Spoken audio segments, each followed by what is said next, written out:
साथियों, variety set लेकर फिर से आपके सामने हाजिर हूँ। लगभग 60 प्रश्न आपसे मैं शेयर करने जा रहा हूँ। आज मैं आप सभी ने कहा सर ऑप्शन भी आप बराबर दिया करो और हमें समय भी दिया करो, तो आपकी इस डिमांड को देखते हुए ऑप्शन भी पूरे प्रॉपर बोलूँगा मैं, और उन ऑप्शनों से जुड़ी कोई बात भी है तो उनको भी मैं आपसे शेयर करूँगा। और ओके, फिर भी कोई डाउट लगता है तो आप कमेंट बॉक्स में मुझे बता सकते हैं। ओके, क्वेश्चन नंबर 1, निम्नलिखित में से कौन सा वाद्य यंत्र तत्वाद्य यंत्र नहीं है? ऑप्शन नंबर 1 रावण हत्था, नंबर 2 जंतर, ऑप्शन नंबर 3 अलगोजा और ऑप्शन नंबर 4 कामायचा। मैंने आपको 4 आंसर दिए, ऑप्शन दिए। इनमें से आपका आंसर रहता है वो है 1 नंबर रावण हत्था। इसमें क्या होता है, रावण हत्या के अंदर एक तत्वादी यंत्र नहीं है और नारियल की जो कटोरी होती है उसको हाफ काट के इस प्रकार से लगाया जाता है, उसमें तार लगी होती है। और देखा आपने भोपे जो होते हैं देवताओं की फड़ बांधते हैं, रामदेव जी की, बाबू जी की, तो इस प्रकार से इसका प्रयोग करते हैं। इसके बाद राजस्थान का जनरल डायर किसे कहा जाता है? 4 option. Number 1 Sadhu Singh, option number 2 Rajendra Singh, option number 3 Chaudhary Ghasiram और ऑप्शन नंबर 4 संत कवि बावजी चतुर सिंह। तो ये है, तो इनमें से आपका सही उत्तर रहता है साधु सिंह। फिर साधु सिंह को राजस्थान का जनरल डायर, संत कवि बावजी चतुर जी को राजस्थान के पंतजलि और वाल्मीकि, चौधरी घासीराम को झुंझुनू के लोहे पुरुष और राजेंद्र सिंह को वाटरमैन के नाम से जाना जाता है। ये इनके बारे में कुछ संबंधित बातें थी, वो भी आपकी कवर। फिर अगला प्रश्न क्या कहता है, मुगल, यूरोपीय एवं राजपूत स्थापत्य कला का अद्भुत समन्वय के लिए मेहमानबाजी के लिए निर्मित मुबारक महल स्थित है। यदि हम मुबारक महल की बात करें तो राजस्थान में मुबारक महल 4 आते हैं। पहले मैं इस क्वेश्चन को पूरा क्लियर करता हूँ, उसके बाद मुबारक महल संबंधित बातें बताता हूँ। ऑप्शन देता हूँ 4, टोंक में, जयपुर में, सवाई माधोपुर में और झालावाड़ में। यदि हम बात करें, ये जो मुगल, यूरोपीय, राजपूत शैली के अंदर जो महल बना है वो है हमारा जयपुर वाला महल है, सिटी प्लेस जयपुर के अंदर बना हुआ है। मुबारक महल राजस्थान के अंदर 2 आते हैं, एक तो जयपुर वाला हुआ और दूसरा जो मुबारक महल है वह टोंक के अंदर। टोंक वाले मुबारक महल को सुनहरी कोठी भी कहा जाता है और ये राजस्थान का एकमात्र महल है जिसके अंदर सोने की नक्काशी भी की हुई है, तो वो टोंक वाला है। लेकिन 2014 से पूर्व टोंक वाले मुबारक महल के अंदर कहते हैं ऊंट की बलि दी जाती थी, लेकिन जब 2014 जून के अंदर ऊंट को राजस्थान विरासत पशु घोषित कर दिया गया, उसके बाद ऊंट की बलि पर रोक लगा दी गई, तब वहां पर बलि नहीं दी जाती है टोंक वाले मुबारक महल में। और 2014 के बाद जो ऊंट की बलि दी गई थी वो हैदराबाद, तेलंगाना की राजधानी हैदराबाद में दी गई थी। परंतु अब ये देखो क्या है कि ऊंट एक विलुप्त होने वाला पशु है। 1964 में बुक ली गई थी RBD, उससे प्रभावित होकर क्या है कि जो हमारे यहाँ के जो सरकार है उसने रोक लगा दी है कि इस पशु पे, बलि पे रोक लगा दी जाए। इसके बाद रूठी रानी का नाम क्या था? ऑप्शन पे डिपेंड है, क्योंकि रूठी रानी राजस्थान में 3 से 4 हुई है। एक तो मारवाड़ के राजा थे मालदेव, उनकी पत्नी रूठी रानी थी। पृथ्वीराज चौहान द्वितीय, उनकी पत्नी रूठी रानी थी सिहावा देवी। और जहांगीर की पत्नी नूरजहां, वो भी रूठी रानी है। महाराणा जय सिंह की पत्नी, वो भी रूठी रानी है। ऑप्शन पे डिपेंड है ये किसके बारे में बात कर रहा है। ऑप्शन सुनो, रानी उमा दे, जोधा दे, राणा दे, भाना दे। इनमें से हमारा उत्तर रहेगा उमा दे। अब ये सीधी बात कर रहा है उमा दे इनमें से, क्यों? क्योंकि उमा दे जोधपुर के महाराजा मालदेव की पत्नी थी। ओके, फिर उड़न गिलहरियां कहां पाई जाती है? ऑप्शन सुनो, जयसमंद अभयारण्य, केसरबाग अभयारण्य, दर्रा अभयारण्य और सीता माता अभयारण्य। उड़न गिलहरियां सर्वाधिक सीता माता अभयारण्य में पाई जाती है। सीता माता अभयारण्य प्रतापगढ़ तथा चित्तौड़गढ़ जिले में फैला हुआ है। और ये कह सकते हैं उत्तर भारत के अंदर यदि बात की जाए, हिमालय के बाद सर्वाधिक यदि औषधियां कहीं पाई जाती है तो वो कहाँ पाई जाती है? सीता माता अभयारण्य के अंदर पाई जाती है। महुआ के वृक्ष पाए जाते हैं आदिवासी लोग इस महुआ के वृक्ष से शराब भी बनाते हैं, और भी यहाँ विशेषता रहती है। गूगल धूप वगैरह, चंदन के वृक्ष, मोगरा के वृक्ष के अंदर देखे जाते हैं, ऐसी विशेषता मानी गई है। ठीक है, चित्तल की सनस्थली मातृभूमि कहलाती है ये। राजस्थान का सिंह द्वार किसे कहा जाता है? राजस्थान का सिंह द्वार, ऑप्शन देता हूं, अलवर को, झुंझुनू को, भरतपुर को या जयपुर को। राजस्थान का सिंह द्वार कहा जाता है अलवर को। भरतपुर को बोलते हैं राजस्थान का, पूर्वी राजस्थान का प्रवेश द्वार। हम बात करें जयपुर की, जयपुर के बहुत से नाम हैं। पूर्व का पेरिस, राजस्थान की हेरिटेज सिटी, पिंक सिटी, गुलाबी नगरी, कई नाम हैं। देखो बात क्या है कि एक्चुअल में क्या है कि ये गुलाबी नहीं है। एक विद्वान थे स्टैंडरी के नाम से, उन्होंने एक बुक लिखी the royal town of India. इन विद्वान ने the royal town of India नामक पुस्तक के अंदर जयपुर के लिए एक शब्द का प्रयोग किया है, वो है pink city. Jaipur is a pink city, लेकिन वास्तविकता ये पिंक सिटी नहीं है। ये पिंक जैसा है पर पिंक नहीं। इस कलर का वास्तविक नाम गेरुआ कलर है। ये वास्तव में कौन सा है? गेरुआ कलर है। देखो क्या है कि राजस्थान की एकमात्र सिटी है जो एक परकोटे के अंदर बसी हुई है। पूरा परकोटा जयपुर मुख्य शहरी प्रशासनिक क्षेत्र जो आता है और मुख्य मार्केट जो आती है वो जयपुर के एक परकोटे में है, जिसमें 7 दरवाजे बड़े बड़े, जिन दरवाजों में मुख्य दरवाजे चांद पोल है, सूरज पोल है, सांगानेरी गेट है, अजमेरी गेट है, घाट गेट है। तो ये मुख्य लगभग 7 दरवाजे आते हैं जयपुर शहर के इस परकोटे के हैं। तो ये बात थी। फिर हम नेक्स्ट बात करते हैं, राजस्थान में सर्वप्रथम सहकारी बैंक की स्थापना कहाँ हुई? डीग भरतपुर में, बहरोड अलवर में, नंदबई भरतपुर में या नीमराणा अलवर में? तो इसमें आपका सही उत्तर रहता है 1 नंबर रहेगा, डीग भरतपुर में हुई थी। यदि भारत की बात की जाए, भारत में सहकारिता की शुरुआत 1899 के अंदर हुई थी। और फिर बात करें, बर्न व रानाडे को भारतीय सहकारिता का जनक कहा जाता है। राजस्थान में 26 मार्च 1904 को अजमेर शहर में अंग्रेजों ने सहकारिता की शुरुआत की थी। राज्य में प्रथम सहकारिता समिति 1905 में बिनाई अजमेर में स्थापित हो गई थी और प्रथम सहकारी कृषि बैंक की स्थापना 1904 में हुई थी। डीग भरतपुर में इसमें स्थापना हुई थी। राजस्थान में प्रथम सहकारी कानून 1915 ईस्वी में भरतपुर में लागू किया गया था।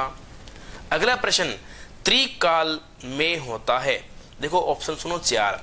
नंबर 1 बात है धन की कमी, नंबर 2 अन्न जल व चारे की कमी, ऑप्शन 3 गोबर की कमी, ऑप्शन 4 मिट्टी में कुपोषण। तो इसमें आपका सही उत्तर रहता है क्या? अन्न जल व चारे की कमी, दूसरा आंसर रहेगा। फिर बागड़ सेवा मंदिर से संबंधित है भोगीलाल पांड्या का, मोतीलाल तेजावत का, केसरी सिंह बारट का, चौथा आंसर गोपाल सिंह खरवा का। तो इसमें सही उत्तर है भोगीलाल पांड्या। क्या विशेषता है कि भोगीलाल पांड्या ने इसकी स्थापना 1917 डूंगरपुर में की थी और भोगीलाल पांड्या द्वारा इसकी स्थापना की गई। भोगीलाल पांड्या का जन्म डूंगरपुर के सिमलवाड़ा गांव में हुआ था और इनकी मृत्यु जयपुर के अंदर हुई थी। भोगीलाल पांड्या को बागड़ का गांधी कहा जाता है और इनकी पत्नी मणि बहन पांड्या को राजस्थान में बागड़ की बा कहा जाता है। और राजस्थान की यदि गांधी की बात करें तो सिरोही की निवासी गोकुल भाई भट्ट को कहा जाता है। मारवाड़ का गांधी की बात करें जयेंद्र नारायण व्यास को कहा जाता है। तो ये अलग अलग क्षेत्र के अलग अलग गांधी है। खानवा का मैदान है भरतपुर जिले में, खानवा युद्ध हुआ था। खानवा में बाबर के विरुद्ध सांगा की सहायता के लिए किसके नेतृत्व में मारवाड़ी सेना भेजी गई थी? ऑप्शन सुनते हैं। Number 1 Rao Ganga, number 2 Maldev, number 3 Viramdev, number 4 Suja. जो कुछ ज्यादा ही एक्स्ट्रा विद्वान है और कॉन्फिडेंस वाले वो कर देंगे फटाफट में राव गांगा। इसमें क्या हुआ था? सही उत्तर है मालदेव। राव गांगा तो उस दौरान मारवाड़ का शासक था, लेकिन सेना जो भेजी गई थी वो भेजी गांगा ने है, बट नेतृत्व जो उसका किया है वो मालदेव मराठोड़ ने किया था। ओके, लगभग 4000 की सेना आई थी खानवा युद्ध के दौरान और मालदेव 4000 की सेना लेकर आया था। 17 मार्च 1527 को युद्ध हुआ था ये। तो ये विशेषता है। फिर बौद्ध मंदिर के स्मारक किस स्थान पर चित्रित है? देखो ऑप्शन देता हूं, आबू, अजमेर, बेराट, जोधपुर। इनमें से यदि आपका उत्तर रहेगा वो है बेराट।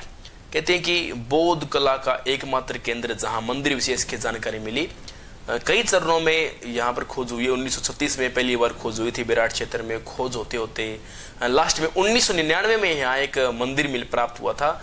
तो यहाँ से हमें सब जानकारियां प्राप्त होती है। राजस्थान में प्रत्येक वर्ष चैत्र मास में गणगौर पूजन उत्सव दिवस की तिथि है। तो इसमें हम आपको ऑप्शन देता हूं, शुक्ल पक्ष की तृतीया, कृष्ण पक्ष की तृतीया, शुक्ल पक्ष की चतुर्थी या कृष्ण पक्ष की चतुर्थी। गणगौर पूजा होती है कि शुक्ल पक्ष की तीज को होती है।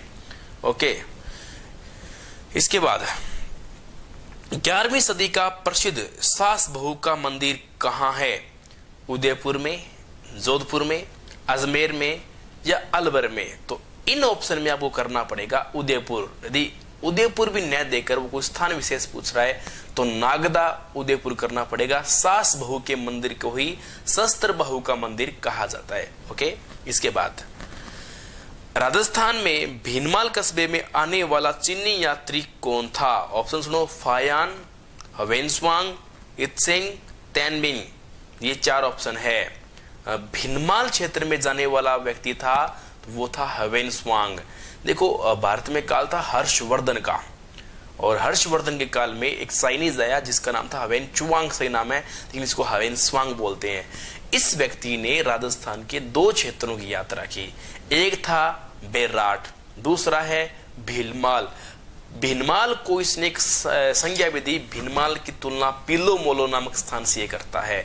अपनी पुस्तक लिखता है सीयू की, उस सीयू की बुक में इसने भीनमाल को पिल्लो मोलो की उपाधि दी है। फिर इसके बाद ग्रासिया द्वारा किया जाने वाला नृत्य है। ऑप्शन सुनो, वालर, संकरिया, घुड़ला, पणिहारी। तो इसमें आपका आंसर रहेगा 1 नंबर। कौन सा? वालर। ये एक जनजातीय आदिवासी नृत्य है। और फिर हम बात करते हैं राजस्थान में कौन सी प्रथा मृत्यु से संबंधित नहीं है? ऑप्शन सुनो, पगड़ी की रस्म, उठावना, बाल मुंडवाना या जुआ जुई। तो इसमें पहली रीति रिवाज जो मृत्यु से संबंधित नहीं है। कौन सा? जुआ जुई। निम्बार्क संप्रदाय की प्रमुख पीठ कहाँ स्थित है? नाथद्वारा में, गोगुंदा में, सलेमाबाद में या हर्षनाथ? तो ध्यान रहे, रूपनगढ़ नदी किनारे एक स्थान है सलेमाबाद, यहाँ पर निम्बार्क संप्रदाय की प्रधान पीठ है। हुरडा किस रियासत का अंग था? तो हुरडा ध्यान रहे, ऑप्शन देता हूं 4, मारवाड़, कोटा, मेवाड़, जयपुर। तो इनमें से हुरडा का संबंध मेवाड़ क्षेत्र से आता है। फिर इसके बाद राजस्थान संघ का निर्माण 25 मार्च 1948 को हुआ। इसमें राज प्रमुख किसे बनाया गया था? तो इसमें आपका सही उत्तर रहता है ऑप्शन नंबर 3, कोटा के महाराव। कोटा के महाराव उस समय थे भीम सिंह को बनाया गया था। ओके, और बाकी ये पार्ट पूरा करवा रखे हैं मैंने। एकीकरण के 3 पार्ट यूट्यूब पे पूरे प्रॉपर डाल रखे हैं और इसका पूरा फुल पार्ट भी है। तो यदि वहां एकीकरण देखोगे तो आपका ये पूरा पोर्शन कवर हो जाएगा। और ये एक आधा पर्सन तो कुछ मायने नहीं है, 50% वहां कवर हो गया आपके वहां से। राजस्थान का प्रसिद्ध औद्योगिक शहर कोटा किस नदी पर स्थित है? नदी की बात करें, 4 ऑप्शन, चंबल नदी, पार्वती नदी, काली सिंध नदी या बनास नदी। तो इसमें आपका सही उत्तर रहता है चंबल नदी। चंबल नदी भी, अब देखो मैंने ऐसा कुछ शायद ही कोई पार्ट होगा जो राजस्थान में कंप्लीट न करवाया हो या जीके को छोड़ा हो। चंबल नदी भी प्रॉपर पूरी बताई हुई है, तो वहां पूरा पढ़ोगे तो भी समझ में आ जाएगा। राजस्थान के कोटा को राजस्थान की औद्योगिक नगरी बोलते हैं। ठीक है, कानपुर राजस्थान का कहलाता है। गायों की रक्षा में अपने प्राणों को त्यागने वाला कौन सा प्रसिद्ध व्यक्ति है? ऑप्शन सुनो, गोगा जी, तेजा जी, पाबू जी। ऑप्शन में तीनों ही सही है। चौथा ऑप्शन बनता है उपयुक्त सभी। देखो, ये सब लोक देवता है। यदि चाहो तो आप लोक देवता या देवी बन सकते हो। वो कैसे? यदि आप समाज को अपना योगदान देते हो तो आप क्या हो? देवता। पर अभी आप देवता नहीं, लेवता हो। अभी तो आप योगदान लेते हो किसी न किसी से, तो आप लेवता हो। देवता बना ढंग से 2-4 काम कुम कर दो और क्या बन जाओगे देवता, कोई टेंशन नहीं। इसके बाद अगला प्रश्न, पित्थल द्वारा डिंगल भाषा में लिखे गए ग्रंथ है गंगा लहरी, वैली कृष्ण रुक्मणीरी, हरिरास। अब इसमें से सही उत्तर क्या है? इसमें विद्यार्थियों दो उत्तर आपके सही रहते हैं, एक तो गंगा लहरी और वैली कृष्ण रुक्मणीरी, मतलब ए तथा बी दोनों सही है। किस शहर में गंगा मंदिर स्थित है? ऑप्शन सुनो, भरतपुर, अलवर, जयपुर, कोटा। तो इसमें आपका सही उत्तर रहेगा कौन सा? एक नंबर, भरतपुर इसमें आपका सही उत्तर रहेगा। कहते हैं कि राजस्थान में गंगा मंदिर भरतपुर में है। यह मंदिर जिसमें गंगा मैया की दिव्य मूर्ति लगी हुई है, गौमुख से जल धारा का प्रवाह होता है। यह मंदिर लाल पत्थरों से निर्मित है। महाराजा बलवंत सिंह ने इस मंदिर का निर्माण करवाया था। फिर 1857 विद्रोह का नेता कौन था? अब ऑप्शन सुनना पड़ेगा। सूर्यमल मिश्र नहीं है, नवाब विलायत अली खान, केसरी सिंह, मेहराब खां। इसमें सही उत्तर रहेगा मेहराब खां। फिर राजस्थान का सबसे बड़ा गैर सरकारी पुस्तकालय स्थित है जयपुर, उदयपुर, पोखरण, लाडनू। तो इसमें आपका सही उत्तर रहेगा सी, पोखरण। राजस्थान में सबसे बड़ा गैर सरकारी पुस्तकालय पोखरण में जैसलमेर में स्थित है। यह पुस्तकालय जीनदत्त सूरी ने अपना उनसे संबंध रखता है। राष्ट्रीय बीज मसाला अनुसंधान केंद्र कहाँ है? ऑप्शन सुनो 4, तबीजी अजमेर, तिजारा अलवर, केशवराय पाटन बूंदी, झालरा पाटन झालावाड़। तो इसमें आपका सही उत्तर रहता है कौन सा? एक नंबर, तबीजी अजमेर। फिर जैसलमेर के भाटी राजपूत जिस देवी की पूजा करते हैं वह कौन सी देवी है? ऑप्शन सुनो, आवड़ माता, आवरी माता और करणी माता, हिंगलाज माता। देखो विद्यार्थियों, भाटियों की कुल देवी आवड़ माता है, हिंगलाज माता भी नाम मिलता है। देखो कैसे, इसके बारे में डिटेल क्लियर करता हूं। जैसलमेर के भाटी राजवंश उसकी कुल देवी तो आवड़ माता, जबकि जैसलमेर दुर्ग में हिंगलाज माता के ऐतिहासिक मंदिर बनाए और उनकी आराध्य देवी और उनकी एक फेमस देवी, आराध्य मतलब जैसे क्या होता है, आपके दादाजी, आपके पिताजी एक देवी को मानते आ रहे हैं, परिवार पूरा मानता रहे, वो तो कुल है, कुल पीढ़ी आपकी मानती जाएगी।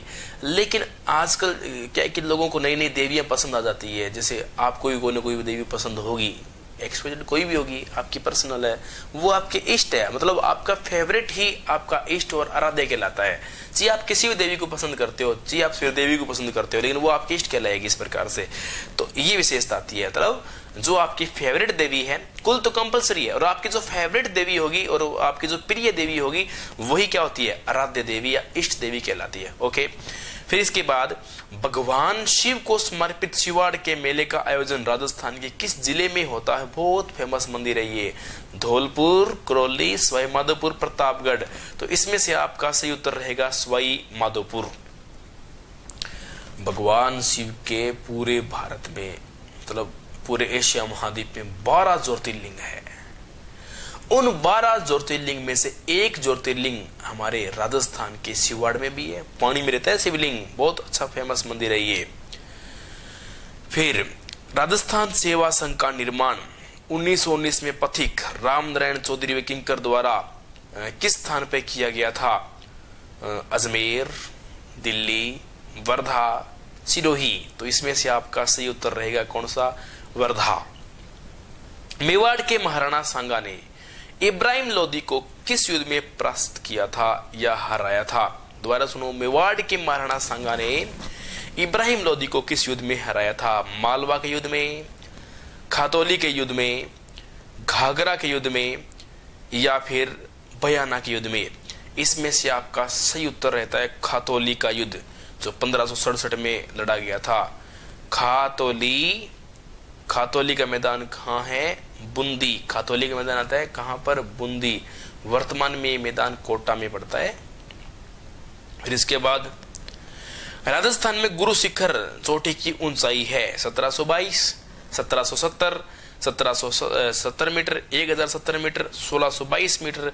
इसमें से आपका बिल्कुल राइट आंसर रहता है 1722 मीटर। कारण क्या है? उबासी आ गई, गलत हो गया ना। चलो एक्टिव होते हैं पूरे, बोर हो जाते हैं उबासी से ना, तो चलो कोई नहीं, आप भी थोड़ा पानी पी लो। मेरे को भी पढ़ने की आवश्यकता है। देखो कारण क्या है 1722 और ये 27 का चक्कर क्या है। कारण है 1722 तो वास्तविक ऊंचाई है, लेकिन इस पर्वत चोटी के ऊपर 5 मीटर का संत आश्रम बना हुआ है गुरु दत्तात्रेय का, उसको कुल मिला दिया जाए तो 1727 बनता है। कुल ऊंचाई कितनी है गुरु शिखर की 1727, लेकिन इसकी वास्तविक ऊंचाई कितनी है 1722 मीटर इसकी वास्तविक ऊंचाई है। ओके, फिर इसके बाद अगला प्रश्न, उन 2 सरदारों के नाम बताएं जिन्हें अकबर के समय 7000 की मनसबदारी प्रदान की गई थी। ऑप्शन सुनो, बारमल और भगवंत दास। नंबर 2 राजा मान सिंह व मिर्जा अजीज कोका। नंबर 3 उदय सिंह व उमेद सिंह। नंबर 4 रहीम खान खाना व बैरम खां। तो इसमें आपका सही उत्तर रहता है मान सिंह व मिर्जा अजीज कोका। 7,000 की मनसबदारी थी। फिर इसके बाद देखो मनसबदारी प्रथा का जो आगमन हुआ है ये मंगोलों के पास थी, मंगोलों से ये हमारे भारत में अकबर के काल में आई। अकबर के दरबार में एक दरबारी नवरत्न था जिसका नाम था टोडरमल। ये शेरशाह सूरी के दरबार में भी था टोडरमल। ये टोडरमल ही इस प्रथा को 1567 के अंदर भारत में लेके आता है और इसी मनसबदारी प्रथा को भारत में स्थायी करने का श्रेय भी अकबर को दिया गया है। 1597 में ये प्रथा भारत के अंदर स्थायी हो गई थी। कौन सी मनसबदारी प्रथा क्या है, मैं वो अपने मुगल काल देखना, उसमें आपको समझ में आएगी मनसबदारी प्रथा क्या है। 22 जून 1908 ईस्वी को चित्तौड़गढ़ में राशमी परगना स्थित मात्र कुंडिया नामक स्थान पर कौन सा किसान आंदोलन प्रारंभ हुआ था। ऑप्शन सुनो, जाट किसान आंदोलन, मेव किसान आंदोलन, दूध व खारा किसान आंदोलन या भगत आंदोलन। तो इसमें आपका सही उत्तर रहता है भगत आंदोलन। उपकेश पाटन का प्रसिद्ध मंदिर है शिव मंदिर, वैष्णव मंदिर, जैन मंदिर, बौद्ध मंदिर। इसमें सही उत्तर रहेगा जैन मंदिर। आबू पर्वत में जैन मंदिर निम्न शासक के मंत्री द्वारा बनाए गए हैं। देखो कौन सा, चंदेला, सोलंकी, राष्ट्रकूट या चोल। इसमें से उत्तर है सोलंकी। फिर नेक्स्ट प्रश्न, राज्य का सबसे प्राचीन व सुसंगठित उद्योग है। सूती वस्त्र उद्योग, सीमेंट उद्योग, तांबा उद्योग या अब्रक उद्योग। इन सभी में उद्योग रहेगा सूती वस्त्र उद्योग। फिर कौन सा अभ्यारण्य को विश्व धरोहर सूची में घोषित किया गया है। सरिस्का, रणथंबोर, राष्ट्रीय मरु उद्यान या केवलादेव। इसमें आपका सही उत्तर रहता है केवलादेव, घना पक्षी विहार। पक्षियों के लिए प्रसिद्ध है ये। देखो साइबेरिया का पक्षी है, कुरंजा भी यहाँ आता है साइबेरिया का, और इसके अलावा सफेद साइबेरियन सास आते हैं 2-4 जाते हैं 6-7, क्योंकि ये एशिया महाद्वीप की सबसे बड़ी प्रजनन स्थली भी मानी गई है। डॉक्टर सलीम अली की कर्म स्थली है ये। जिस झील का संबंध जयपुर जिले से वह कौन सी है। रामगढ़, सिलीसेड, कायलाना, कोलायत। इनमें से आपको क्या करना पड़ेगा, 1 नंबर रामगढ़ झील आएगी। फिर राजस्थान का भीष्म पितामह किसे कहा जाता है।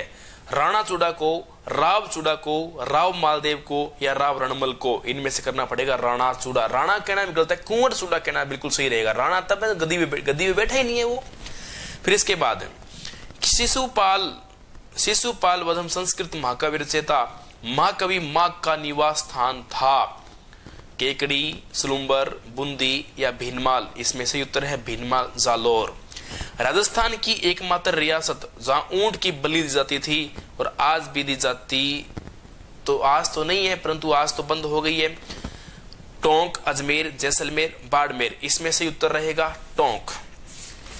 फिर इसके बाद अगला प्रश्न क्या बोलता है, पावरलूम उद्योग में प्रथम कंप्यूटर एडेड डिजाइन सेंटर स्थापित किया गया। पाली में, भीलवाड़ा में, जोधपुर में या बालोतरा में।